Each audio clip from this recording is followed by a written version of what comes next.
All right. We are the independent 88.5 FM for the Southern California region. We got Tre Burt here on the other screen. And where are you right now? I'm in my living room in Sacramento, California. Born and raised in Sacramento. Born and raised. Well, I was born in Hayward, but raised here more or less. I went to kindergarten and elementary school and all that shit here. Did you ever feel like moving to Nashville or Los Angeles, like so many artists are doing these days? Well, I guess people are moving out of Los Angeles now. Yeah, right. No, I did plenty of moving around. So I moved back to Sacramento after living in Portland and Australia and whatnot. That's amazing. So treburt.com is the website. We've been playing the song Real You on the air for, I don't know, a number of weeks now. And I feel like that's a great introduction to our listeners to the music of Tre Burt. There is a record available right now called It From Tthe Rye. There is a previous release. Is the EP Takes From the Dungeon available to the public now? Yeah, that's it's a cell phone recording mixtape. But I don't know if I'd call it an EP. It's just something I put up because I was tired of not having music on the internet. Yeah. But yeah, that's on there too. That it's I guess the people who know Right. about that particular release. So it looks like, man, you've embraced this whole digital technology thing, and you've been doing some live streams, right? Yeah, at the behest of my manager and team. I wouldn't say I got used to it, but I'm making do. You've done something called the Gimme Shelter sessions. Americana Fest put together something called Shut In and Sing. There was an online festival or show curated by our friends, Dust Bowl Revival, which you took part in, which was really cool. Yeah. And the one that's coming up is this one by the Watkins Family Hour. And we hold them in high regard as Los Angeles locals, and they're just fantastic. Are you good friends with them? And did they reach out to you to? Oh, I know them.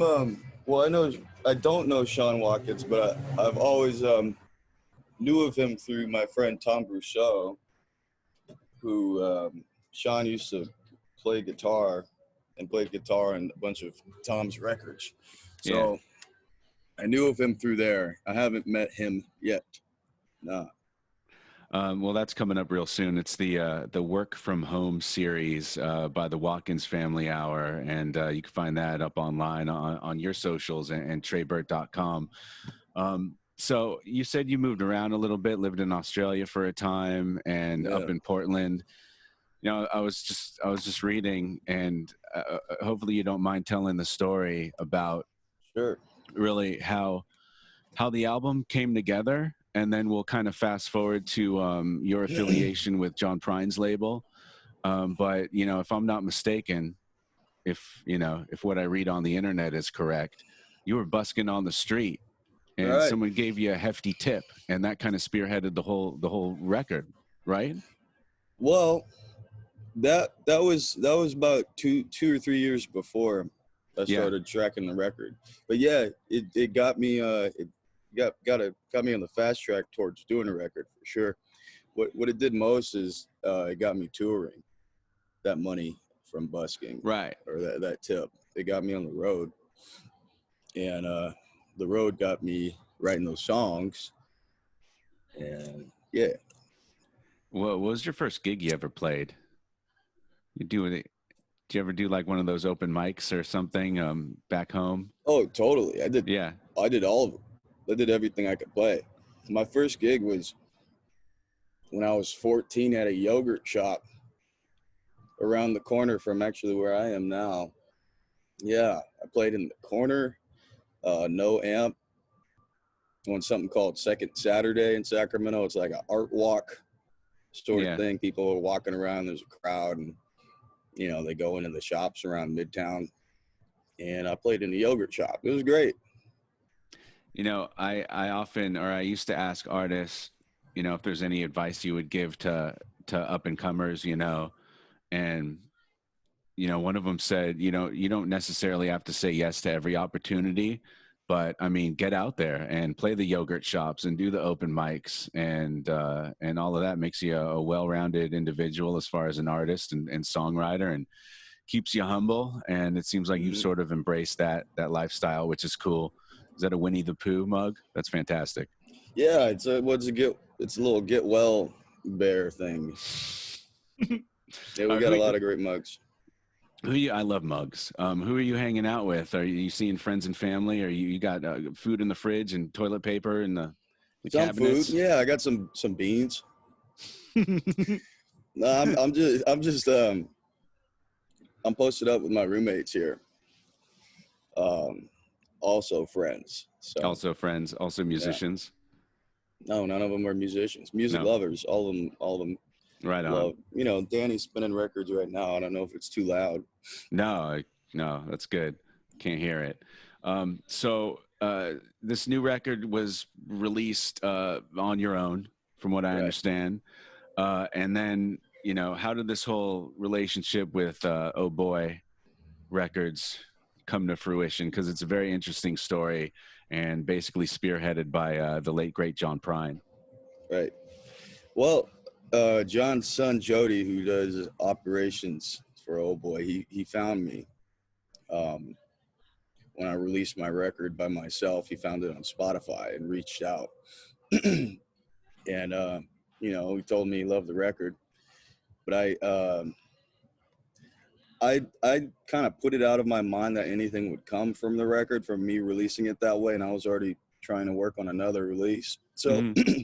I didn't imagine anybody was, trying to pick it up or so I didn't know who it was. It was Jody Whalen that was reaching out, and when I double checked who it was, I was just kind of blown away, taken Yeah. aback, and we just talked for a long time, and I went to Nashville and we hung out.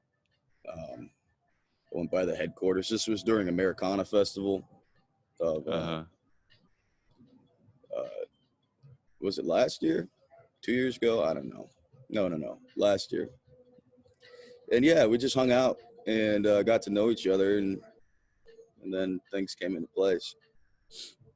And John Prine wasn't just going out to sign, just any old band or artist, so for him to take you under his wing is pretty amazing. What was your relationship like with him, or was he pretty hands off as far as operations with the record label and stuff? um, well, I only met him once, Hmm. and that's when I was in Nashville the second time earlier this year in January. He came to um, a show. Him and Fiona and the whole label was there, and Mm. um, yeah, and you know, I hold that memory very near and dear.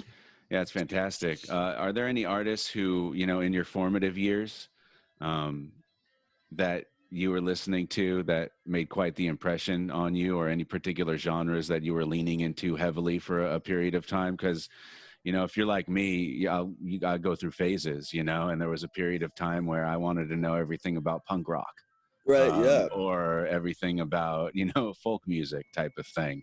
Um, yeah. you know, who are you digging on early on, and Er, who are you early, listening early, to now as well? early. I was listening to what my grandpa showed me. He was a big part in my life, and that translated musically too. He was listening, oldies like Otis Redding and Bobby DeBarge and whatnot. Um, and then I branched out and heard Lauryn Hill. That kind of got me wondering what a person can do with a guitar. That was her MTV Unplugged. Um, but I was also into punk too, and um, rock, and the Pixies. Um, Somewhere Yeah. along the line, I started listening to old blues and Woody Guthrie and Bob Dylan and Neil Young. Um, Man, it's just like a hodgepodge.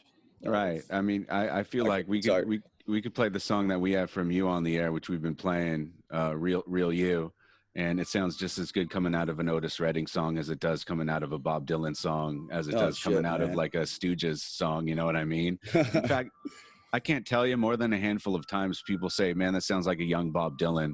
Just the voice, the inflection of your voice, and how it kind of sounds, in that Yeah, particular song. Have you heard that one before? man, every day of my life. Sure. All I right. can't really help that one. Yeah, we're not the only ones. There was something cool you just posted online, and we just started running a public service announcement on the air this week. SaveOurStages.com, which is an admirable cause right now. And as I heard the term gig economy the other day, and I guess that pretty much sums it up. It's the bartenders, and it's the Right. security people, and it's the front of house people, and the performing artists who are really hurting right now. So saveourstages.com for the uninitiated. What is that all about? Save our stages. Yeah, it's recognizing that um, it's for musicians to play, or for us to keep doing what we're doing. People who are running the venues, the back of house, the sound, the bartenders, the people who are organizing the shows, they're the livelihood of that whole bloodline. Um, so if you're a musician and you're interested in playing music or preserving music culture in your city or town, um, protecting them is something you should get privy to. Right. And I've been telling people, go to the artist websites, go buy some merch, go purchase a record or something, a little bit, it's a little bit, but it goes a long way sometimes. And, it breaks your heart, in our backyard, venues like the Troubadour, Yeah. are like, might go away, which is really Hmm. crazy to think about. So we'd like to stop that. So I think what Save Our Stages kind of does as well is we're trying to get it in front of Congress or something. Or we're asking the feds for a little bit of help for performing artists in some of these independent venues. So we'll see what happens, and you and I, and we're all trying to get the word out for that, which is cool. So are you writing music? Are you reading books? Are you, while you're in quarantine, are you binging on TV? Yeah, I got a lot of books I'm reading right now. I'm on McCarthy's. Oh my God, what's the name of the book I'm reading? What Um, do you like to read? all the pretty horses. All the Yeah. pretty horses. It's a trilogy. It's great. It's just a cowboy book.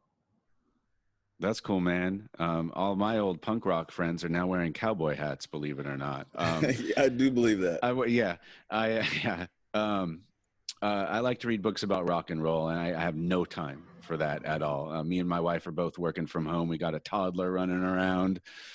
Oh. So, yeah, I wasn't really able to log on and do any work till about 20 minutes ago. It's crazy, but don't tell my staff that I can't put in a full 8-hour day anymore. Um, yeah, what were you going to say? Oh, I was gonna say they're gonna see this, so I'm sure they'll I find know. out. It's fine. Candid conversations. It's cool. Yeah. So hopefully when the dust settles, we'd love to have you in studio in Southern California. We're just a stone's throw away from downtown LA, and do it proper with a live performance on the radio. There is something that you just recently announced, and it's happening. Like, God willing, it's going to happen for a year from now in the Dominican Uh, Republic, and it's All the Best Festival with. I wrote it down here, but I can't read my chicken scratch writing. I think Jason Isbell, Steve Earle, a number of others. Oh, the War and Treaty, which we like a lot. So that's literally in a year from now, and hopefully we'll be able to have you out there for that festival. yeah. Right. It's funny. I signed off on my social media. My folks are running it now for me. Yeah, So right on. sometimes I have no idea what's being posted on there. And my mom called me 2 minutes before this interview and was wondering if I'm going to the Dominican Republic next Right. week. She's like, "Well, you're going where?" Yeah, I'm like, "I'm going where? What's going on? What are you talking about?" But yeah. That's pretty funny. Well, I'm sure everything will be okay by then. As far as writing music, I've talked to a lot of artists doing these sessions, and they just put out a record, and it's almost like they're concerned that the record that they just put out will be the long lost record, because no one's really able to promote or play shows around the country properly, Totally. and they're already moving on and like writing songs while in quarantine. Definitely. Because there's, I would assume there's a lot to write about these days. Are you doing the same? Are you thinking about what the times we're living in right now? And have you written some new music while you're at home and can't go anywhere? Yeah, I'm working on a project I can't really talk about right now, but I All am right. I am writing music. Um, Is it a collaborative effort with somebody else? um, so to speak. All right. Yeah, yeah, I'm writing tunes. They don't really have much to do with the issues at large. Uh-huh. Um, but you know, my experience is same old shit. Right. Cool, man. Well, it's a pleasure to meet you. God, you've already been on World Cafe, right? Yeah, Yeah, they're friends of ours. They actually came out to LA, and we did a thing recently with Liz Fair and the artist Ethan Gruska. So that's cool. Feel like that's a good look. It's 200 plus affiliates nationwide, and as far as public radio goes, that's pretty cool. We feel like it's a, I don't know, almost a rite of passage for artists these days to do World Cafe sessions. But man, we'll catch up with you, and we'll look for your live streams. What's the aesthetic like, by the way, with performances on the internet? Is this just you in your living room type of thing? it's me wherever the internet connection works. That's fantastic. I'm on my porch right now because it looks like it's doing best right here. Um, Yeah, cool, man. Well, again, treburt.com is the website. Buy the record, buy the T-shirt if you want, and how about an artist like this? I bought a Bluegrass Situation T-shirt the other day. right on. Hey, looking good. Yeah, It's a V-neck. I feel weird. Um, bring it back. cool, man. Anything else to touch on before we kind of wrap it up and let you go do things? Oh, I don't know, man. I'm just having my cigarette and coffee. I've been really good about smoking, man.